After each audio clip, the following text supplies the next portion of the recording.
The last transmission. The clock in the studio ticked past midnight, each second dragging across the silence between songs. A half empty mug of cold coffee sat on the desk. Forgotten. The red, on air light above the booth glowed like a weary sentinel.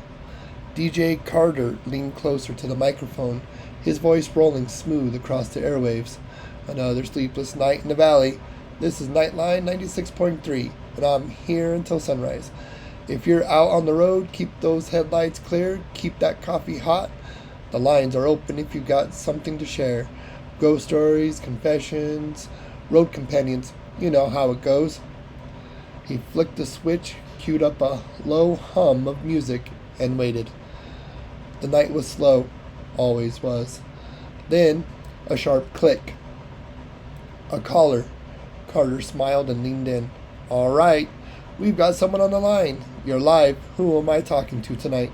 At first, only ragged breathing filled the speakers, then a voice, low and strained. Name's Ray. I'm out on Route 17. Carter swiveled in his chair, curiosity piqued. Long haul? Yeah, but Roy's voice cracked. Something's wrong out here. Wrong? How? Carter asked, his tone casual but his pulse quickening. Been driving 2 hours. There's lights behind me. Headlights. Thought it was another truck. But his voice trailed into static. But what? They're not right. No matter how fast I go, they stay the same distance. Perfect.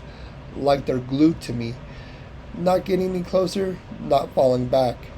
Just there. Carter chuckled softly, trying to keep it light for the night owls listening.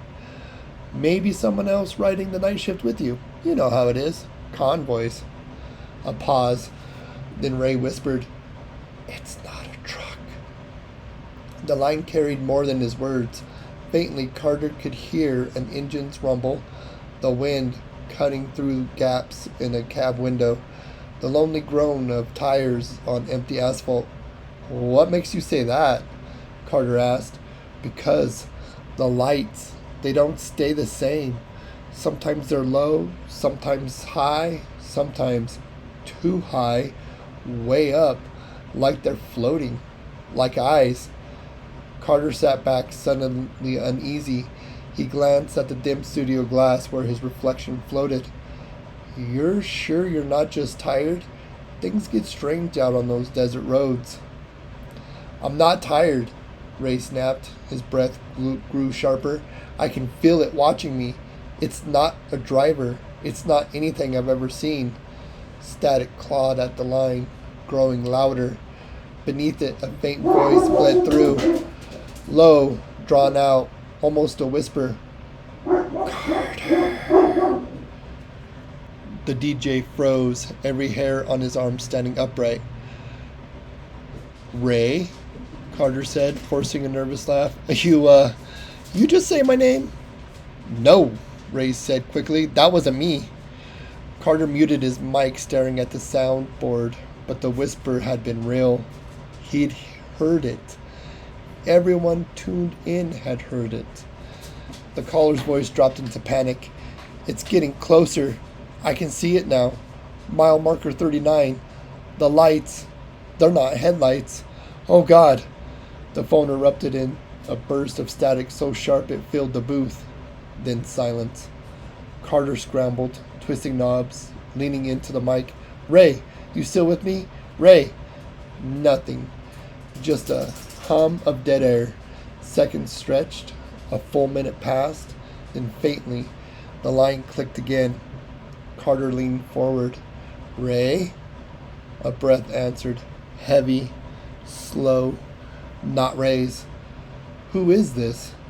Carter demanded, voice tight. The whisper returned, closer this time, wet against the line. Behind you. Carter spun in his chair. The booth was empty, only his own reflection in the studio glass. But then, there it was. 2 pale pinpricks of light glowed faintly in the window, not behind him, Not outside. Inside. Watching. The on-air light flickered once, then twice. Then, with a hollow pop, the studio went black. Listeners at home sat in their living rooms, hands frozen on dials, waiting for Carter to come back. But then, the station stayed dead.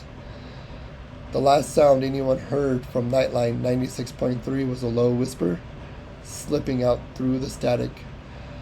Mile marker 39. Thank you for joining me tonight.